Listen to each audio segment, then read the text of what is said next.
Hello GMS students, this is Mr. Friedman, and today we are going to be looking at solving systems of equations using the substitution method. Now so far you have learned the elimination method for solving systems. That's the method we usually use when we have two equations that are both in standard form. And in the previous lesson, you learned solving systems of equations by setting the two equations equal. That's the method we usually use when both equations are in slope-intercept form. Now the substitution method is our preferred method when I have one equation that's in standard form and the other equation is in slope-intercept form.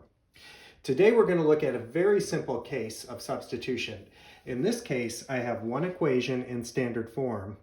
For the other equation, I just actually know the solution. Okay, so I'm actually given one of the two solutions. So this is going to be a very easy case to solve. It's actually going to look like one of the steps that we did when we solved by elimination. So to solve this system, what I need to do is leave a blank for the variable that I know. So let's copy down the first equation that's in standard form, 2x plus 3, but we're going to leave a blank for y because that's what we know. Okay, now let's substitute in, this is why we call it substitution, substitute in the value for that variable.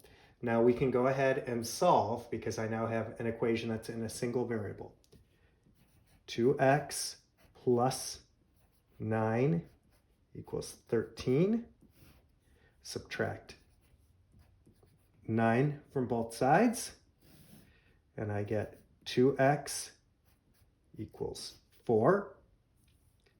Divide both sides by 2, and we get x is equal to 2.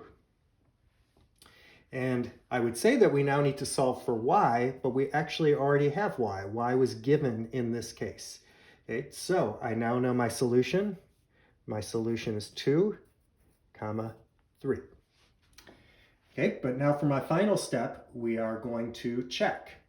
Okay, so let's check in our first equation here. 2x, leave a blank for x, plus 3, leave a blank for y, equals 13. Actually, let me write check above this so I know what I'm doing here. Okay, and now substitute in those two values.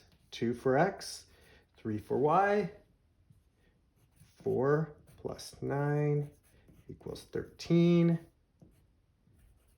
13 equals 13, okay? And I actually don't need to check the other equation because my other equation is just y equals 3, and that's what I have here in my solution, okay? So now we are done with this problem. You should now be able to do today's lesson. In tomorrow's lesson, we're going to be looking at a more complicated case where our second equation is of the form y equals mx plus b.